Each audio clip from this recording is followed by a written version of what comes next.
E o que você precisa entender? Que o movimento dos mercados, do preço dos ativos, ele se antecipa ao movimento da economia.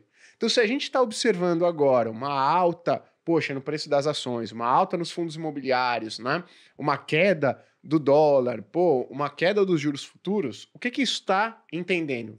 Nos dá a entender que nos próximos meses e anos a gente deve colher um ciclo mais positivo em termos econômicos, tá?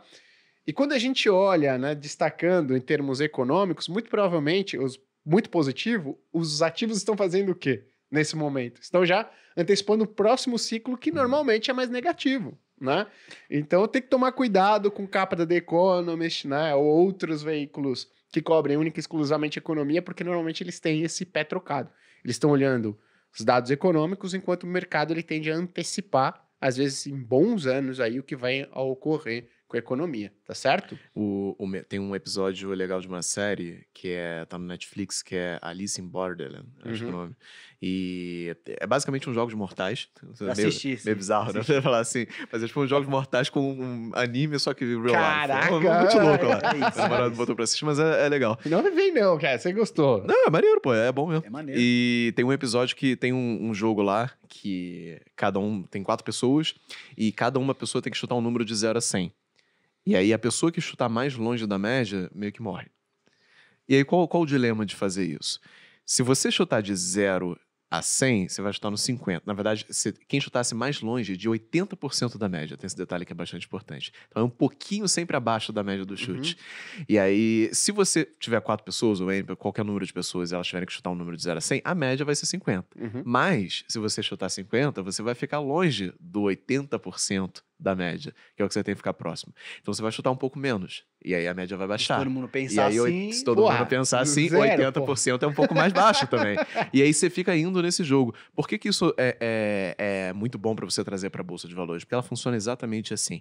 Ninguém quer investir no ativo no valor justo dele. Você quer investir um pouco mais barato, então você quer se antecipar, porque senão você não vai ganhar dinheiro. Só que você pensa a mesma coisa. Todo mundo quer se antecipar. E se todo mundo quer se antecipar, eu tenho que me antecipar à antecipação alheia. Então eu tenho que investir um pouco antes de todo mundo que já está se antecipando ao fato. Só que as pessoas também pensam assim. Então você tem que se antecipar à antecipação sobre a antecipação alheia. Normalmente, tem uma pesquisa que mostra isso, normalmente são 3 níveis de antecipação que as pessoas conseguem lidar no dia a dia, né? Sim. Então, é muito comum que quando saia na capa da revista, ela esteja noticiando algo que já aconteceu há muito tempo. Porque as pessoas já anteciparam 3 níveis atrás.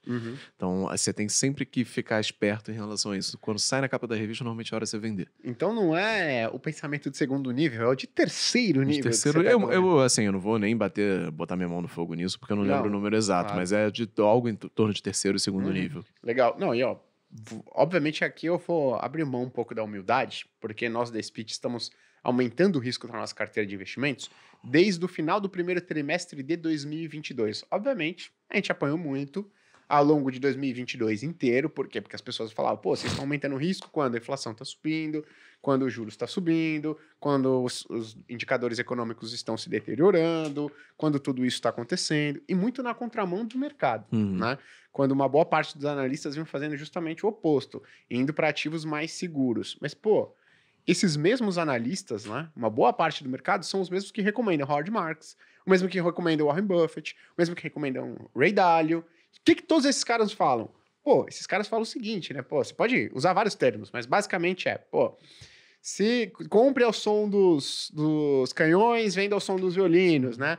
Pô, o mercado funciona em pêndulo, então quando todo mundo estiver pessimista, você vai e compra os ativos. E o que a gente viu desde 2022 para cá foi uma série de analistas fazendo justamente o contrário, vendendo quando o mercado estava pessimista. Porque a verdade, Gui, é que a galera só lê esses livros para citar frase e fazer um verniz intelectual, sabe?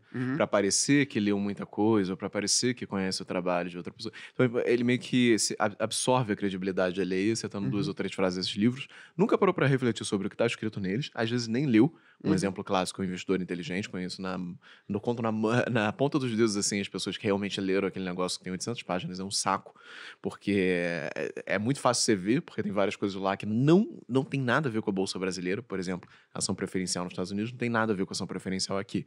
Então, quando você vai conversar com pessoas, você já pergunta isso. Se ela não tiver percebido a diferença, já sabe que ela não leu, só passou o verniz intelectual ali. E o pessoal, na prática, às vezes não consegue aplicar. Por quê? Porque se leu, não absorveu. E quando leu? Porque às vezes não lê também. Só pega uma frasezinha ou outra, cita e fala, daquele investidor, aquele livro lá, sabe? Hoje você não vai fazer isso, você vai recomendar um livro bom, né? Mas calma aí, não é pra recomendar ainda não, tá? Mas boa.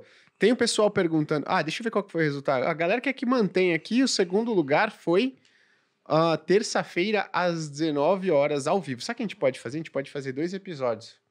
Paralelamente a gente compara. Qual que a galera eu vou ter que citar Osho aqui, conhece Osho? Já viu Wild Country? Osho não é aquele supermercado que tá bem já ia achar que era o supermercado. Oxo aqui. Osho depois põe no YouTube, é um indiano, guru, com cabelão assim, que usava Rolex e andava de Cadillac. Ele tem uma frase muito boa, que a democracia é o governo do povo, para o povo, pelo povo. Mas o povo é burro. Votaram aí, porra, pra continuar no mesmo horário. Muda esse negócio, pelo amor de Deus. Mas é porque é um... Nada contra a democracia, tô citando o Osho só, tá? Ele é polêmico, essa data é a mínima polêmica dele. Tem coisa muito pior.